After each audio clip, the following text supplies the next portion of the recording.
لوگ خودکشی وہاں کر رہے ہیں. کیا وجہ ہے؟ کہ دنیا کے تو ہر چیز موجود ہے، ایمان نہیں.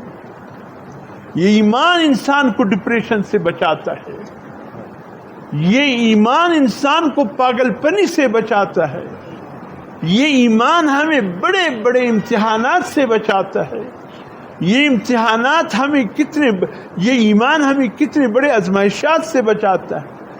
باقی سب کچھ ہے، چلو ہمیں وہ مل جائے، اللہ ہم سے ایمان لے لے. اس سودا کے لیے آپ تیار ہیں؟ کتنی بڑی دولت اللہ نے ہمیں ایمان کی شکل میں دی ہے، خدا کی قسم ہم اس کی قدر نہیں کر سکتے. اس ایمان نے ہمیں کہاں کہاں بچا کر رکھا ہوا ہے.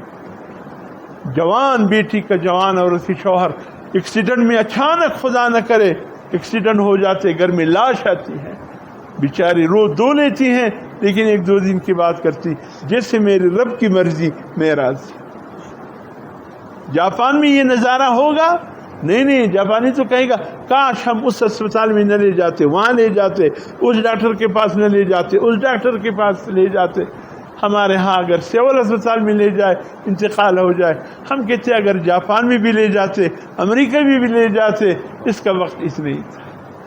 یہ ایمان ہے ہمارا، ایمان جو ہمیں سکھا رہا ہے. اچھا اگر میں آپ سے یہ کہوں، آپ حاضرین میں سے پاکستان میں پاگل خانے کتنے ہیں؟ آپ کو تو یاد بھی نہیں ہوگا کہ پاکستان میں پاگل خانے ہیں بھی. اور اگر میں بتاؤں کہ پورے پاکستان میں اس وقت 9 پاگل خانے، پورے پاکستان سب سے بڑا گیدو روڑی کا پاگل خانہ ہے. باقی میں اگر آپ سے کہوں کہاں ہے، آپ کو پتہ ہی نہیں ہے. ایک لاہور میں، ایک پنڈی میں، ان علاقوں میں ایک پاگل خانہ ہے، لیکن ہمیں پتہ نہیں ہے. خالی امریکہ کے ایک شہر نیو یارک میں اس وقت 600 پاگل خانے ہیں. امریکہ کے ایک ترقی یافتہ شہر، وہ جو ہماری للچائی ہوئی نگاہ وہاں دیکھ رہی ہے. لوگ چلے گئے، ہم رہ گئے، ہمیں بھی گرین کارڈ ملتا، ہمیں بھی امریکہ کا کوئی ویزا ملتا.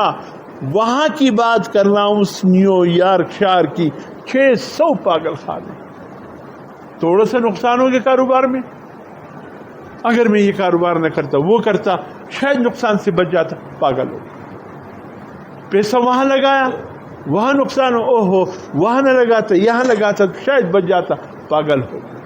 بیمار کو اسپتال میں پہنچایا، اللہ نے وقت پورا کر دیا، انتقال ہو گیا. اوف، اس اسپتال اور ڈاکٹر کے پاس مجھے کون کہتے کہ یہاں لے کر آؤ، میں اگر واشنگٹن لے کر جاتا تو شاید وہاں بچ جاتا.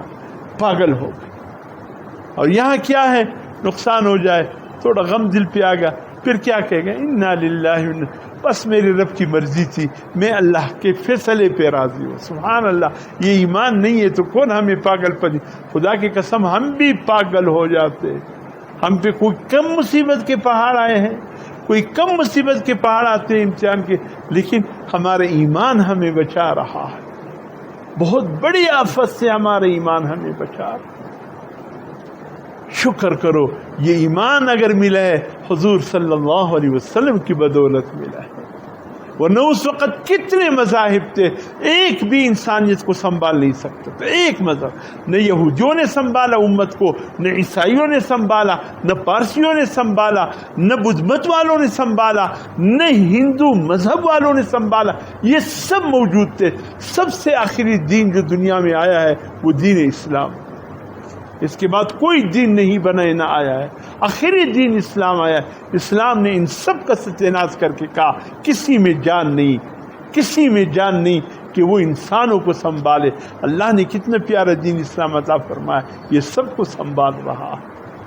جو آئے غیر اس کو سنبھال رہا ہے. سبحان اللہ، ایسا پیارا دین. اس لیے اللہ پاک فرماتے میرے حبیب کی اتباع کرو. بس سکون چاہتے ہو، اطمینان چاہتے ہو، دنیا آخرت کی کامیابی اور یکسوئی چاہتے ہو، اللہ کی رضا چاہتے ہو، قل فرما دیجئے ان کنتم تحبون اللہ، اگر تم اللہ کے محبوب بننا چاہتے ہو اے میرے حبیب اپنی امت سے کہہ دیجئے فاتبعونی، میرا تابعدار.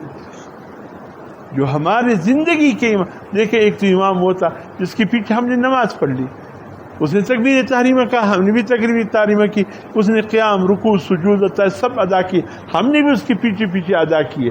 الحمدللہ نماز پورا ہو گیا، سلام کے ساتھ نکل آئے، امام کی اتباع ختم، سلام کے بعد امام کی اتباع ختم۔ یہ تو نماز کے امام تھا، ایک زندگی بھر کے امام ہے جناب محمد الرسول اللہ، پیدائش سے موت تک اس کا اتباع ہے، پیدائش سے موت تک اس کا اتباع ہے۔ ہم نے ادھر ادھر نہیں دیکھنا ہے، ہم نے صرف حضور صلی اللہ علیہ وسلم کو دیکھنا۔ فرمائے صلو کما رأیتمونی اصلی، ایسے نماز پڑھو جیسے مجھے نماز پڑھتے ہوئے دیکھو، ایسے وضو کرو جیسے مجھے وضو کرتے ہوئے دیکھو، ایسے کاروبار کرو جیسے میں تمہیں بتاؤ، ایسے حج کرو جیسے میں نے حج کیا، اس طرح کرو۔ قدم قدم پر حضور صلی اللہ علیہ وسلم نے قولاً بھی سمجھایا، فعلاً بھی سمجھایا، عملاً بھی سمجھایا، یوں کرو یوں کرو۔ اللہ رب العزت ہمیں صحیح معنوں میں حضور صلی اللہ علیہ وسلم کی اتباع نصیب فرمائے۔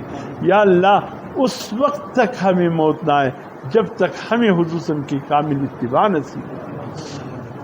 اللہ پاک عمل کی تمام حضرات مل کر سب سے پہلے ضرور شریف پڑھ